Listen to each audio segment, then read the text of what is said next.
5 tips to improve your kata. Stick around for number 5 because it's an interesting one. So number 1, and the one I've put number 1 because I think it's the most important, is to understand or have some idea of the application of the movements you're doing. I posted a video the other day of an idea of some kata application. Take a look at that. I'll put a link to that somewhere.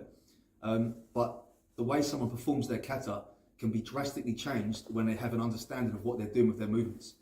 Rather than just making shapes and making a pattern for the sake of it, the kata becomes more alive when there's a bit of an understanding as to what the movements are doing.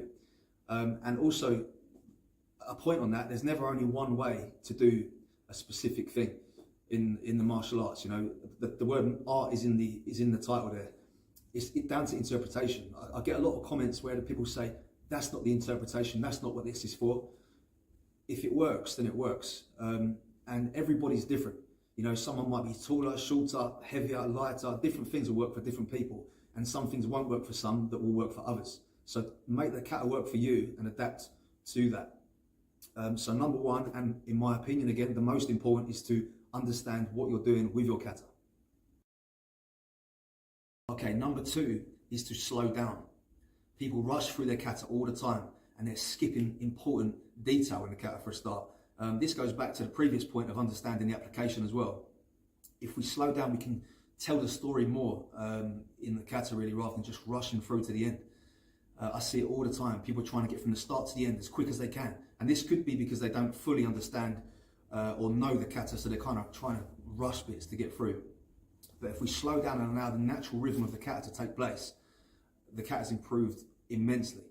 And again, it just goes back to the previous point of understanding the application. Once we understand the application, we can understand how the moves go together in terms of pacing, rhythm, and which sections may kind of go together and be separate from others. So slow down your kata.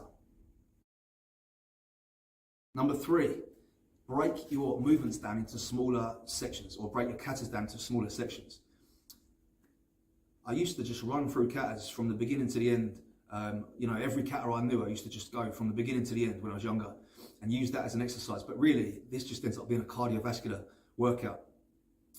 What I've kind of learned to do really with my time in karate is to take parts of the kata out, kind of polish them up, and then put them back into the kata with an improved package.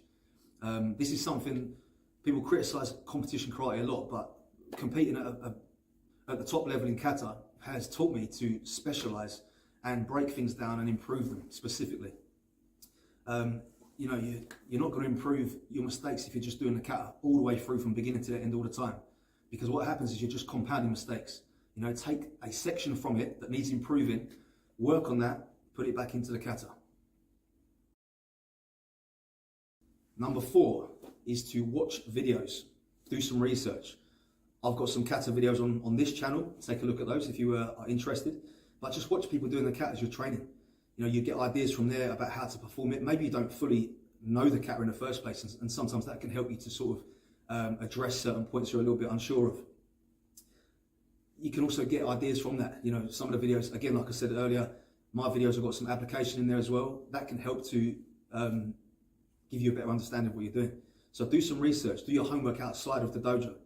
It's not even got to be physical. You can sit there and watch it 15, 20 minutes of looking at a few different people doing kata and maybe discussing the points of the kata, and it's all going to help. It's all going to sink in mentally and then translate physically later. And number 5, as I said, is an interesting one, in my opinion, is to look at the other versions of the kata. So we have styles in karate. My style is Shotokan, and sometimes I look at the different variations of the kata from other styles to try to understand my own a little better. So for example, we have Kankudai. Other styles have versions of Kushanku and, you know, Wadaru and Shitoru, and there's different versions of the same kind of kata where we can try to take ideas from, you know, how they may be moving differently that we can then implement into ours. And some of the versions are like older versions that we can see where they've originated from and then kind of take the ideas there, because things get lost on the way over time. So to just helps us to get a better understanding, look at other versions of it to potentially give you more of an insight into your own style. Again, all these points tie up though, because that ties up to the point of doing your research and watching videos and then going back to the application as well. You know, you get ideas from different katas or different versions of the kata about application that you can then implement into yours, and it changes the way you see your movements. So that's a short video today. Hopefully it's been helpful.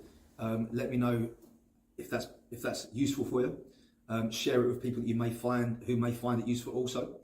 And let me know again what you'd like to see in these videos. There'll be more kata application coming, more sparring techniques, and more just general karate training techniques coming. So keep watching. Thank you very much.